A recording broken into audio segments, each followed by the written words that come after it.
Well, hello and welcome to episode 26 here in 2024 of our backyard garden in the South Carolina upstate. It is August 4th, 2024. We have a very nice day. It's close to 90 degrees, but it doesn't feel oppressively hot. A lot of clear skies, some scattered clouds. We've had rain the last couple of evenings. We're probably going to get a little bit more of that tonight, which is actually just about perfect for growing a garden because the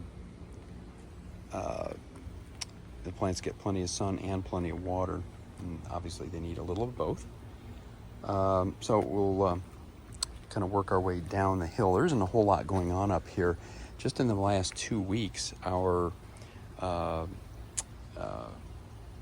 Cleome forest has really kind of finished up.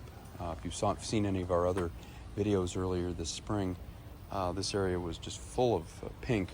I know we still have some of that over here, pink and lavender, I should say.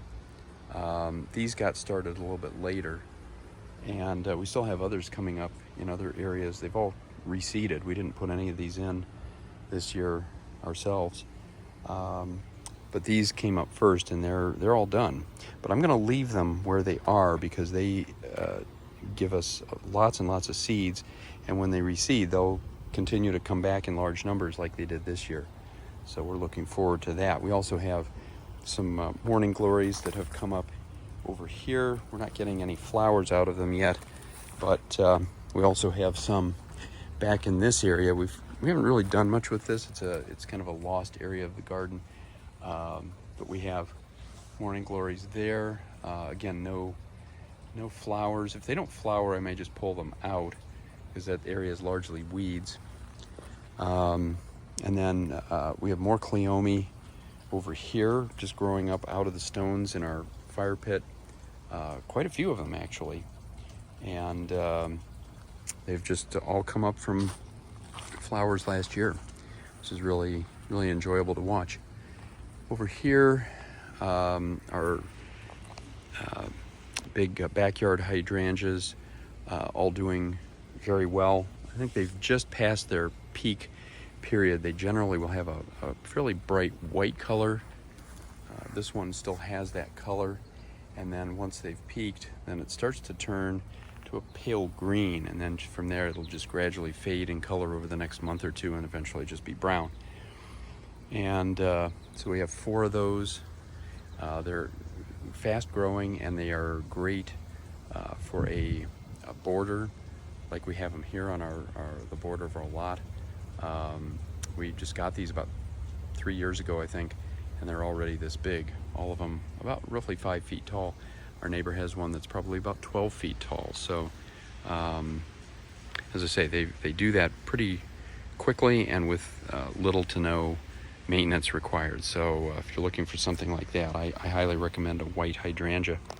I've got a climbing rose here, or not a climbing rose, but a knockout rose. It's a yellow.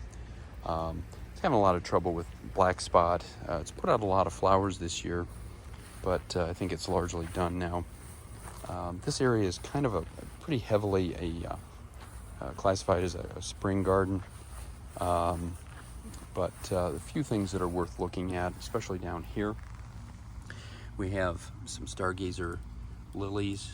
We put these in as bulbs a little bit later in the year, probably early May, and that's why they're blooming so late. Normally these would have bloomed and finished up at least a month ago, but we're still getting some color. Obviously the moths are very happy about that. And below that we have some begonias. We put these in right around the same time, and then some vinca here that are all from seeds. And then we have the first of 2, actually the second of 2 butterfly bushes here in the backyard with these bright purple flowers. They're largely close to finishing up. We might have a few more weeks with some color, but I don't think they have a lot more to put out. This one still has some buds on it. And then right behind that, you can see a nice green dragonfly. We have tons of dragonflies down here because of our pond, and we have a lot of different types. You'll see different colors, different sizes, shapes of dragonflies.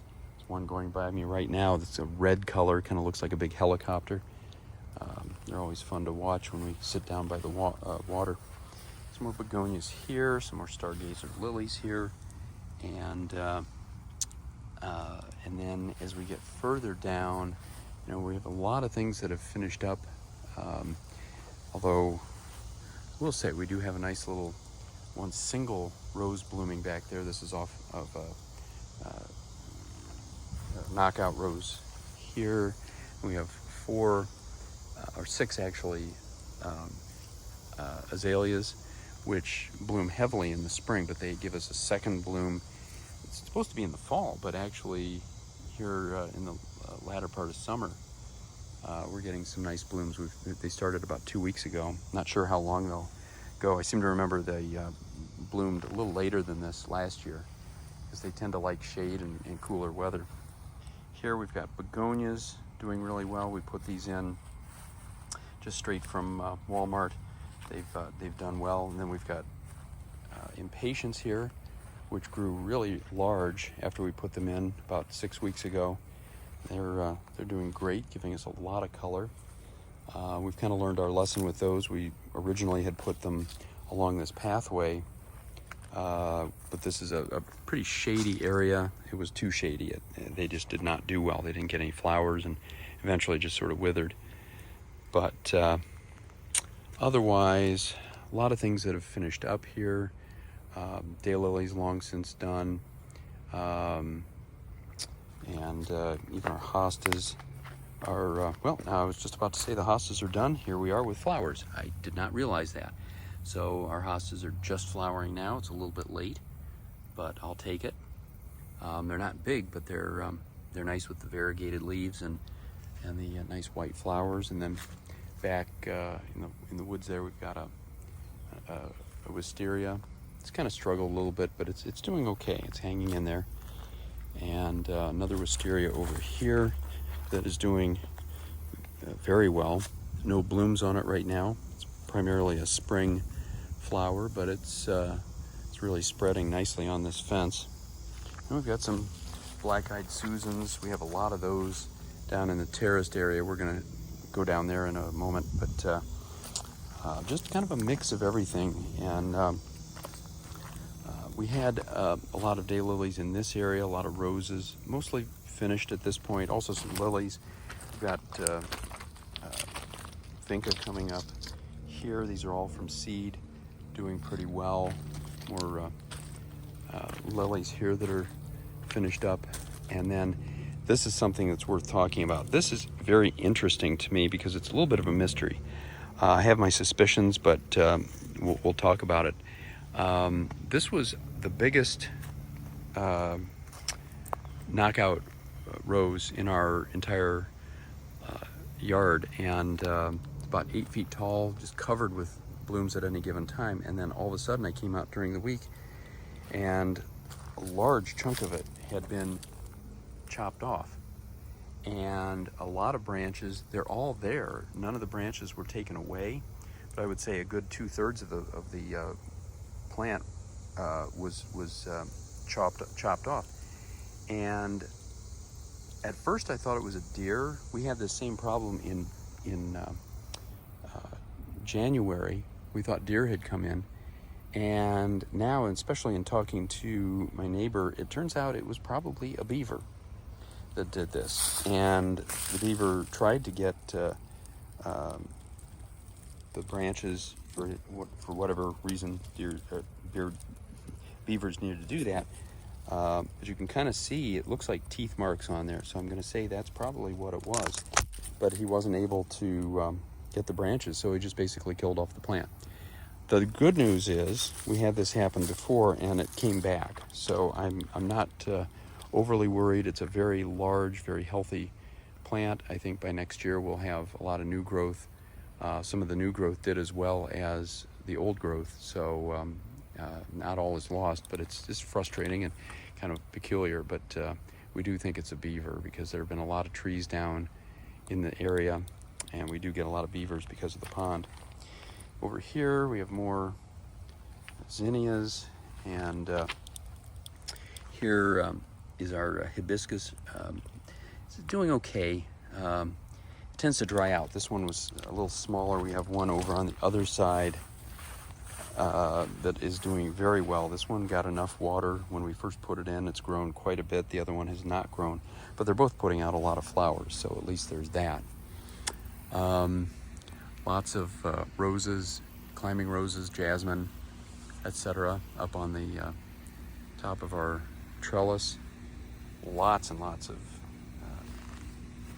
vinca here doing very well. We don't know the name exactly of this purple plant. It kind of appears to be in the category of a spiderwort, just based on the type of flower it has, but we really don't know. It started coming up 3 or 4 years ago, doing very well, and we'll take it. You just don't know the name of it. Got a nice big climbing rose up here with, it's always got at least a couple of blooms for us every week. And then I mentioned our veronica earlier. At any given time, the veronica always have a lot of bees on them. Today is no exception, especially in the middle of the day with all the sun out. And then we've got some small zinnias here, some more tea roses, yellow, a coral color back there, a light pink. My wife likes to refer to this as a cottage garden, and she's right. It's just got a mix of all kinds of things. Even way back in here, we've got some daisies, giving us the white and yellow color. And then over here, our other butterfly bush. This is a little different than the ones we looked at earlier. It's a single bush, but it's huge, and it's still got a lot of blooms. It's always the last one in the summer to start blooming, which is cool. That way everything isn't finishing up all at once. We like to sort of spread out our color throughout the season, so that we have flowers from February through October, or sometimes even November if we're lucky. And then we come on over here, more zinnias. We just put these in. They're all from seed. This is an area that we just kind of turned into garden this year, really just about 2 or 3 months ago, when I took out our little bouncy house that the girls had used and eventually outgrew. But we've got these bright purple zinnias. We don't have this color anywhere else. We got these just from Walmart. Each one of them has about tripled in size in the past 6 weeks, which is fantastic. We're very happy with that. It's just got a kind of a mix of other things back in here. Marigold's still doing very well despite direct sun all day long. More zinnias here. We've got some creeping jenny over in this area. It's this light green ground cover. All of this stuff needs more water, I can tell, so I'm going to get the sprinkler on. We really have not had a ton of rain lately. We'll get it sporadically, and then we'll get rain for 5 minutes, and that's it for a couple days, and it's just not enough. Now here, I kind of lost this one in the under a leaf. That's a dahlia, nice beautiful yellow and orange one. Got some small ground cover roses here, and various other things that are largely spring oriented, so we're going to move past those, including our biggest wisteria here, which doesn't have any more blooms for us, but it's still doing very well. And then over here is the canna in our terraced area. Hard to see because of the sun. I keep losing my balance up on the railroad tie there, but you can see some of these yellow flowers. They're very tropical looking. We actually have, if memory serves, I think we have more flowers this year than we did last. But for the number of plants that we have, which is considerable, and this whole section is all these pale green canna. We really should be having a large number of flowers, and I still don't think they're worth the trouble, but then again, they're fairly low maintenance, and that might be part of the reason that they're not doing as well. The red ones with the darker colored leaves we've gotten maybe a handful of flowers. They're a little bit more tropical. They're bigger, almost look like birds of paradise. But we get very few of those, unfortunately. They just have never seemed to do well. I feel like they may have some sort of parasite, but I'm not motivated enough to investigate it further. Lots of black-eyed Susans through here. That's really the main color down in this terraced part of the yard at this time of the year, because they bloom for quite a few weeks. Earlier we had irises, and then we had a lot of orange daylilies. Those are all long gone, of course. And also had up on the fence, we had jasmine. Those are all pretty much finished up now. And clematis, those are finished up, and climbing roses. The only one of the climbing roses is really doing anything now are these pink ones.